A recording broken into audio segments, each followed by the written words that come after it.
안녕하십니까, 모닝쇼 이건입니다. 자, 오늘도 뉴욕 증시는 휴장을 하고 지금 유럽 증시만 열려있는 모습이었습니다. 3대 지수 대부분의 좀 상승세를 보인 가운데 이날 유럽에서도 미국에서도 여러 가지 소식들이 쏟아져 나왔는데요. 오늘도 모닝쇼와 함께 해주시기 바랍니다. 자, 우선 주요 증시들은 이제 프랑스 제외하고는 다 상승하면서 거래를 마쳤고 장중 내내 유럽은 계속해서 견조했었습니다. 이제 그런 가운데 여러 가지 정치적 이슈들이 나오고 있고 지금 이 순간에도 지금 영국의 선거 결과가 또 나오는 내용들이 보이고 있습니다.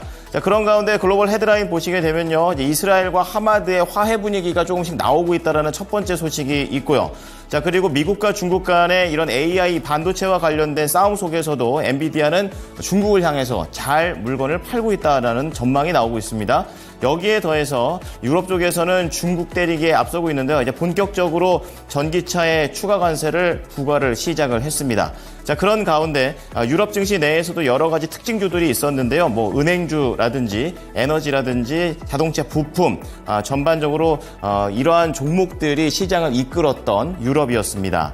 자, 그런 가운데 옆으로 넘어와 보시면 이제 뉴스들 6가지 준비가 되어 있는데요. 뭐 앞서 헤드라인과 겹치는 부분도 있습니다. 유럽과 중국차에 대한 그런 싸움이 계속 연결이 되고 있고요. 오늘 국내에서는 또 중요한 것이 삼성전자가 되겠습니다. 실적에 대한 그런 부분들, 그리고 개별적인 이슈들도 많이 준비가 되어 있습니다. 자, 그리고 증권사 리포트 3가지 종목이 준비가 되어 있는데요. 자, 현대 오토웨버와 하나시스템은 목표가가 상향 조정됐고 현대 백화점과 관련해서는 하반기를 노려보자라는 제목으로 준비가 되어 있습니다. 자, 우선 유럽 증시 보겠습니다. 이날 유럽은 선거가 계속해서 나왔는데요. 영국에서는 의회 선거, 프랑스에서는 2차 선거가 진행이 됐습니다. 지금 속보 나온 것을 보게 되면 영국 총선은 노동당이 과반으로 압승을 했다라는 그런 내용입니다. 14년 만에 정권이 교체될 것이다라는 그런 관점이고 프랑스 역시 계속해서 이렇게 정권 교체에 대한 얘기들이 나오고 있습니다. 그런 가운데 에너지 금융주가 지수를 견인했고 유로화가 지금 통화 안정 흐름을 좀 보이면서 달러 대비 강세를 보였습니다. 그리고 미국의 금리 인하 분위기 역시 이날 유럽 증시에는 또 하나의 호재가 됐습니다. 자, 첫 번째 헤드라인입니다. 중동 리스크 조금은 해결될 수 있을 것 같다라는 그런 소식들이 나오는데요. 이스라엘과 하마스 간의 휴전 협상이 재개될 것이라는 관측이 이어지는 가운데 이스라엘 측 협상단을 이끄는 다비드 바르니아 모사드 국장이 중재국인 카타르를 방문한다고 현지 시간 4일 보도했습니다. 통신 측에 따르면 이스라엘과 하마스 간의 이런 휴전과 인질 석방 협상이 6일부터 시작을 할 것이라고 보도를 했는데요. 여기에 더해서 베냐민 네타냐후 이스라엘 총리는 같은 날 협상단 파견을 승인을 했습니다. 그리고 상대국인 하마스 역시 성명에서 이스라엘의 제안을 긍정적으로 처리했다고 밝혔고 하마스 정치 지도자 이스마일 하니에는 카타르와 이집트의 중재자들과 몇 시간 동안 합의 도달을 위한 아이디어 논의를 한 것으로 전해지고 있습니다. 자, 이와 관련해 이스라엘 협상단의 한 소식통은 인질 석방 협상을 타결할 진정한 기회가 왔다라고 평가했습니다. 자, 다음은 두 번째 소식입니다. 엔비디아 소식이 되겠는데요. 자, 미국과 중국의 이런 싸움 속에서도 엔비디아는 견조했다라는 그런 내용입니다. 엔비디아가 미국의 대중 반도체 수출 통제에도 불구하고 올해 중국 시장에 120억 달러, 우리나라 돈으로 따지면 16조가 넘습니다. 이 정도 규모의 AI 반도체를 판매할 것이다라는 전망이 나왔습니다. 현지 시간으로 4일입니다. 주요 외신에 따르면 엔비디아는 미국의 수출 통제를 회피한 AI 칩인 H20, 그러니까 기존 H100의 성능을 5분의 1로 낮춘 그런 칩이 되겠습니다. 자, 이거를 앞으로 향후 몇 달 동안 100만 개 이상 출하한다고 얘기를 했고 올해 1월에 끝나는 회계연도에 엔비디아가 중국에서 올린 전체 매출 규모인 103억 달러도 넘길 수 있는 그런 수준이라고 얘기했습니다. 이것과 관련해서 세미 애널리시스의 딜러 파텔은 H20 성능이 서류상으로는 중국의 화웨이보다 약해 보이지만 실제로는 칩 성능이 앞서고 있다라고 얘기하면서 중국에서도 경쟁력이 있다라는 것을 입증했습니다. 자, 마지막 헤드라인입니다. 유럽이 중국 전기차에 이제 본격적으로 추가 관세를 부과했다는 내용이 나왔는데요.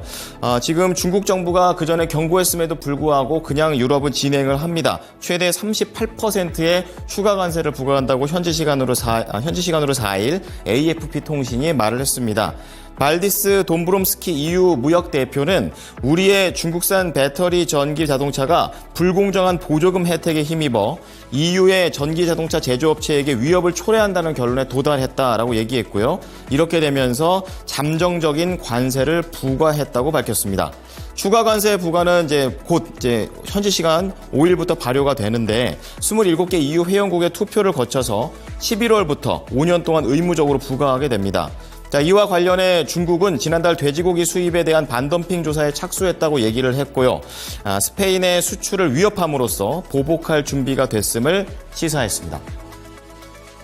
자, 이날 유럽 증시의 특징주 체크해 보겠습니다. 금융주 좋았습니다. 그중에 대표적으로 BNP 파리바가 되겠는데요.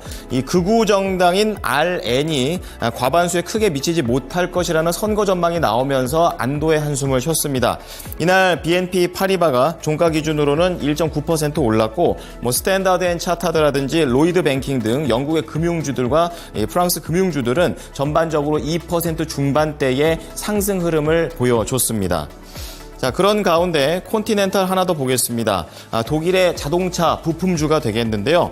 유럽 내 수요가 감소할 수 있다라는 그런 우려에도 불구하고 중국 사업부가 하반기에 성장을 할 것이라는 기대감이 더 컸었습니다. 자, 이로 인해서 콘티넨탈은 종가 기준으로 9.5% 독일 증시에서 가장 탄력이 좋은 모습이었습니다.